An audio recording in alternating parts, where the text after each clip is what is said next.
Parliament సభలను నడపకుండా ఉండేందుకు NDA నేతలు ముందస్తుగా ప్లాన్ చేశారని ఆరోపించారు ఇండియా కూటమి నేతలు. అదానీ ఇష్యూను చర్చను డైవర్ట్ చేసేందుకే జార్జ్ సోరోస్ అంశాన్ని తెరపైకి తెచ్చారన్నారు. తాము ప్రతిపక్షానికి పూర్తిగా సమయం ఇచ్చామని కౌంటర్ ఇచ్చారు అధికార పక్షం నేతలు. వచ్చే ఏడాది అసెంబ్లీ ఎన్నికల నేపథ్యంలో కాంగ్రెస్ సీఈసీ సమావేశం జరిగింది.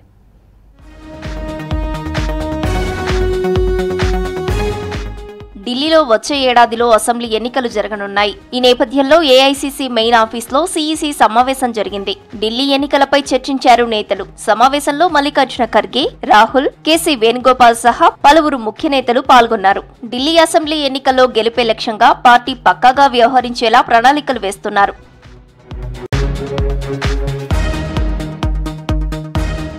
రాజ్యసభ చైర్మన్ పై అవిశ్వాసం పెట్టడానికి 10 కారణాలు ఉన్నాయని ట్వీట్ చేశారు కాంగ్రెస్ చీఫ్ మల్లికార్జున ఖర్గే. ప్రతిపక్షాల గొంతును అణచివేయడం, అధికార దుర్వినియోగానికి పాల్పడడం, విమర్శలు, పక్షపాతంగా వ్యవహరించడం సహా మరో 7 అంశాలను ప్రస్తావిస్తూ ఎక్స్ వేదికగా పోస్టు చేశారు మల్లికార్జున ఖర్గే. జగదీప్ ధన్కర్ అధికార దుర్వినియోగానికి పాల్పడ్డారని ఆరోపించారు.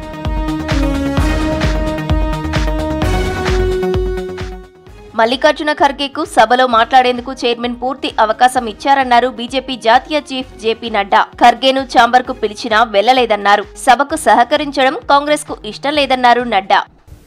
ఖర్గే जी को भरपूर मौका दिया गया है. उन्हें अपनी बात को रखने का मौका हाउस के अंदर भी दिया गया और उन्होंने ऑन रिकॉर्ड है कि कहा कि no I will not speak. इसलिए ये स्पष्ट हो जाता है कि कांग्रेस पार्टी का उद्देश्य हाउस को पे कोऑपरेट न करने का है और संसदीय प्रणाली पे विश्वास नहीं है और वह अराजकता लाने का प्रयास कर रहे हैं. పార్లమెంట్ సభను నడపకుండా ఉండేందుకు ప్రధాని మోదీ ముందస్తుగా ప్లాన్ చేశారని ఆరోపించారు ఎంపీ కేసీ వేణుగోపాల్. ముఖ్యమైన సమస్యలపై చర్చలకు అవకాశం ఇవ్వకుండా ప్రజాస్వామ్యాన్ని చంపేస్తున్నారని విమర్శించారు KC Venugopal. If you raise a subject one day, you cannot repeat it also. This is the rule. When Jyoti ji, while raising her 0 hour, she mentioned about a company, an industrial unit. That point time, speaker intervened, chair intervened and told, this is going to be deleted. They cooked something and they make baseless allegation against Congress party and they adjourn the house. They themselves make a baseless allegation and then they adjourn the house. Rajya Sabha chairman Jagdeep Dhankhar ప్రతిపక్ష నేత మల్లికార్జున ఖర్గేకు మాట్లాడే అవకాశం ఇవ్వడం లేదన్నారు Congress MP Jayaram Ramesh. Adani ఇష్యూను చర్చను divert చేసేందుకే George Soros అంశాన్ని తెరపైకి తెచ్చారన్నారు Jayaram Ramesh.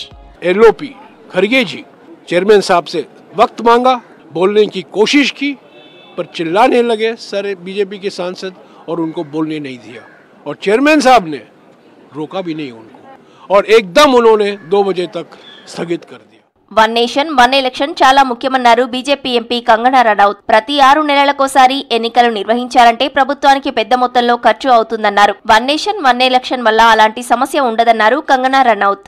This is the need of the hour और आई थिंक सारे ही इसके पक्ष में है. पक्ष विपक्ष सब ये चाहते हैं कि वन नेशन वन इलेक्शन होना चाहिए, लेकिन ये बहुत पहले होना चाहिए था. लेकिन ये सारे जो काम है वो हमारे प्रधानमंत्री नरेंद्र मोदी जी के ही कार्यकाल में हो रहे हैं. ఢిల్లీలో నేపాల్ ఆర్మీ స్టాఫ్ తో సమావేశమయ్యారు కేంద్ర మంత్రి Rajnath Singh. Nepal chief of army staff general Ashok Raj Sigdel తో భేటీ అయ్యారు. ద్వైపాక్షిక రక్షణ సహకారంతో సహా పలు అంశాలపై చర్చలు జరిపారు. ప్రధాని మోదీ ప్రయాగరాజ్లో 6,670 కోట్ల విలువైన పలు ప్రాజెక్టులకు శంకుస్థాపన చేయనున్నారు.